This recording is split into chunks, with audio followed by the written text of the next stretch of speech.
Jadi yang kami laporkan ini dengan inisial JFB, ya, dengan inisial JFB.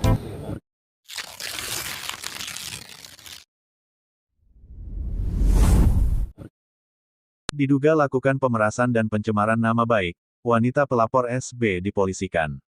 Malteng, liputan.co.id, wanita berinisial JFB dipolisikan kembali usai melaporkan SB beberapa waktu lalu.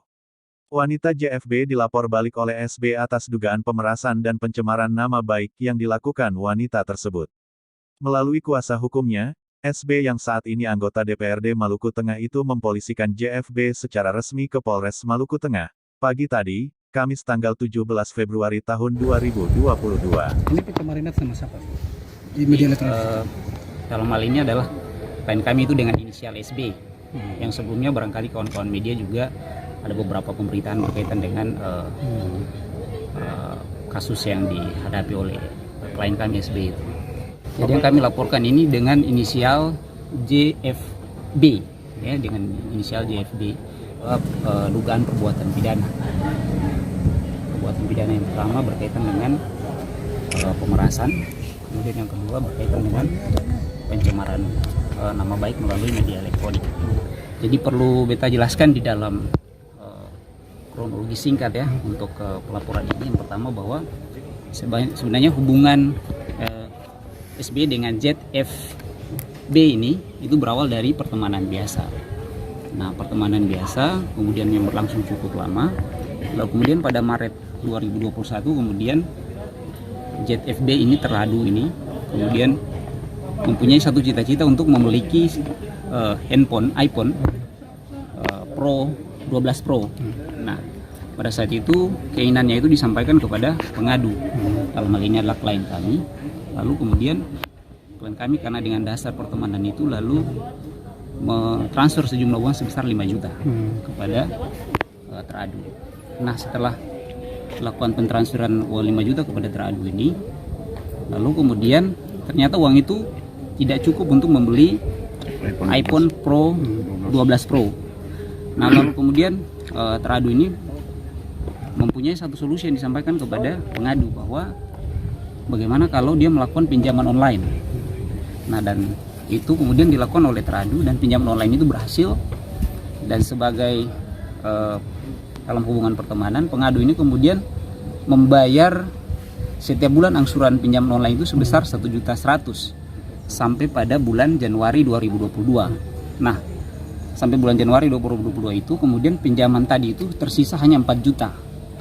Nah, tersisa 4 juta itu yang kemudian disebutkan oleh teradu dalam beberapa pemberitaan di media bahwa itu adalah hutang dari SB. Ternyata ini adalah sesuatu yang dipelintirkan. Sebenarnya ini adalah hubungan pertemanan. Nah, jadi 4 juta itu kemudian pada Januari 2022 teradu ini menyampaikan lagi permintaan kepada SB bahwa dia mau membeli Samsung terbaru yang lipat. Itu seharga kurang lebih 14 juta lebih. Lalu kemudian pengadu ini menyampaikan bahwa SB menyampaikan kepada teradu bahwa ini yang iPhone 12 Pro kemarin saja belum bisa dilunasi.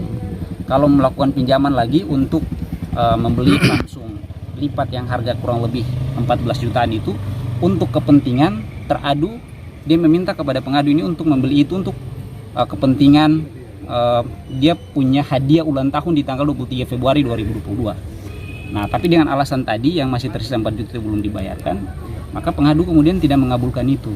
Nah, secara diam-diam sebenarnya teradu ini ternyata melakukan perekaman pembicaraan yang sifatnya privat antara pengadu dengan teradu.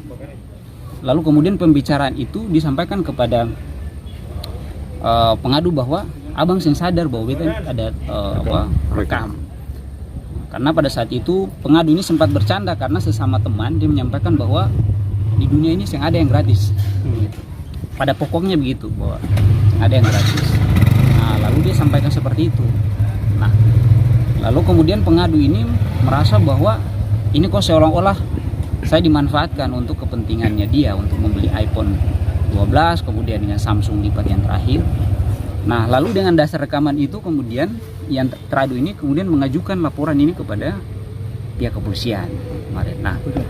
Nah itu yang kemudian kami menganggap bahwa ada suatu modus operandi yang sedemikian rupa yang dilakukan oleh teradu ini untuk mendapatkan keuntungan untuk membayarkan utang piutang sebagaimana yang telah diatur di dalam ketentuan dan hukum pidana tentang pemerasan itu. Makanya dengan dasar itu kami melakukan pelaporan ini untuk mengklirkan persoalan bahwa hubungan kausalitas sampai terjadinya seperti itu seperti apa, sebabnya apa.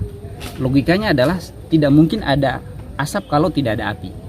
Nah itu kronologis singkatnya.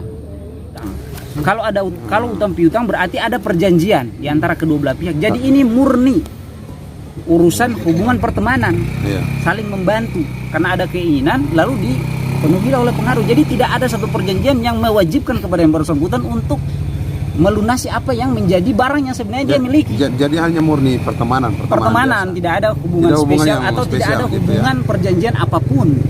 Nah berkaitan dengan pencemaran nama baik melalui media elektronik, ini kita harus telisik di awal niat daripada teradu ini merekam pembicaraan itu untuk apa. Dia melakukan perekaman pembicaraan yang sifatnya pribadi dengan pengadu ini untuk apa? Padahal hubungan ini sebenarnya awalnya adalah pertemanan biasa. Seperti apa tuh Pak pembicaraan itu? Nah pembicaraan itu seperti yang teman-teman mungkin kutip di beberapa media yang sudah diberitakan. Ya, saya tidak perlu mengulanginya lagi. Jadi itu nanti tinggal kita konfrontir saja. Sebenarnya sebab akibat sampai terjadi seperti itu bagaimana.